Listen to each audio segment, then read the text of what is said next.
Welcome back. Today we're going to be looking at magic methods in Python. And well, what are magic methods? Well, if we take this example of why you need them. So let's say I define some kind of special number. It doesn't have to be, it might be something like a vector or a matrix. And we create a special number, maybe a, and then we print a, and it will give us that, which isn't very useful at all. For example, maybe if we had a matrix, you'd want to print out all the rows and all the columns, or even just a subset of those to kind of compress it. And what if we had b, another special number, and we wanted to add them together? Well, then we get a type error because we haven't said what do you need to do when you add these two special numbers. So maybe in some cases you want to throw an error. So if your class is a database connection, then it doesn't make any sense to add database connections together. But maybe for other types of data, you do want to add stuff. So as you can see, there are a lot of magic methods, and this is the magic methods for int. So you've got a lot of ones that aren't that clear, but you'll notice there's one we've already seen, and that's init. And so init is when you initialize something. The ones we're going to look at are add, bool, eq, and str. So eq is saying what happens if it's equal to something else. So ge is less than or equal, gt is greater than, le is less than or equal to, lt is less than. Bool converts it into a boolean. So if we were to call the bool method, it would return that. Add is what happens when you add numbers, and then sub is subtract, mul is multiply. And then str is what happens when we print it and it converts itself into a string. So we'll start by defining a class, and we'll call it a special number. And then we'll define our first magic method, which will be, and then self, and we'll put in a number as well to make it a bit more interesting. And so we want to store that number, so we'll say that self.number is number. And then maybe we also want a digit sum. So we'll say self.digit sum is equal to, and then currently it's 0. And so we have a couple of things we could do now. It's always good to identify multiple ways to solve a problem. So we could continually add the last digit of the number and then kind of floor divide it by 10 and repeat until we're just left with zeros. Or we could convert it into a list and then loop through it and add up each digit. And I'm going to go with the list approach, but if you have a look at the code later, you'll be able to see the alternative way of doing it. So we'll say for digit in list number, want to add the digit to the digit sum. So we'll say the digit sum, we add the digit. And so what we'll do is we'll create a number a and say that's a special number with 255, and we will print a and a dot digit sum, and then we'll run that. And you can see that we have a type error that int is not iterable, and that's because one of the magic methods for integer is not iteration. So we should probably change this by converting it into a string first and then a list, and then here we'll want to convert it back.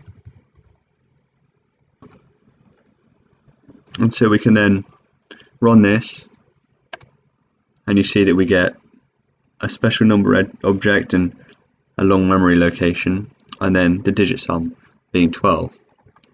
So maybe we want to define a string method so that when we print it, it looks a bit nicer. And I'll put in self, and we want to return because you don't want to print something out when you're converting into a string. And this string is going to say that the number is, and then the number, and then on a new line it will say the digit sum and have digit sum. And then we're going to format this into a dictionary. So I'll put 2 stars and do self dot dict.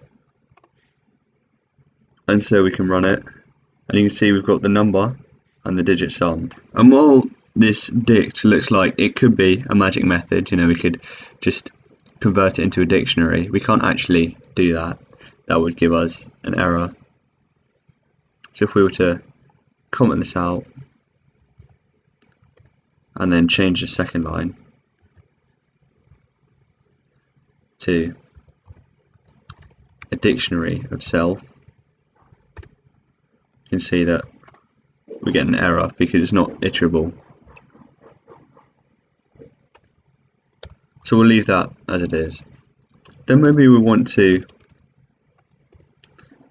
define an add method, and with add you actually want another number as well, so say another, because you can't really add something to itself.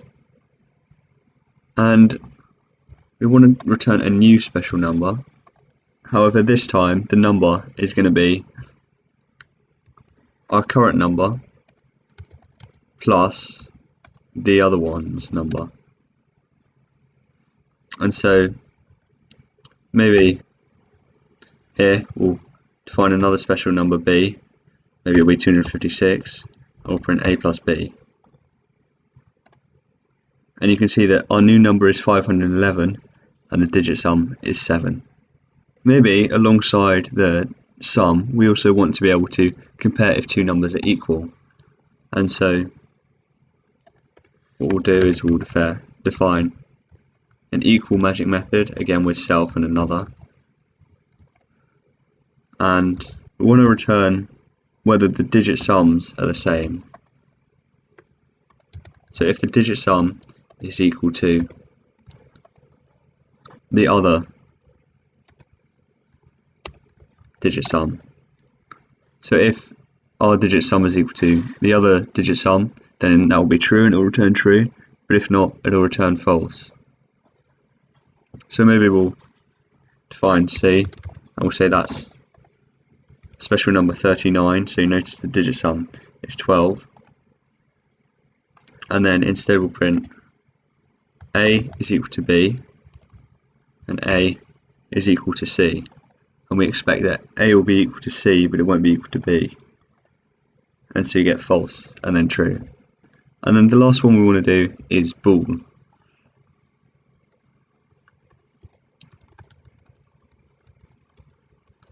And this is a unary operator, which means that it only acts on this value alone compared to, for example, equals and add.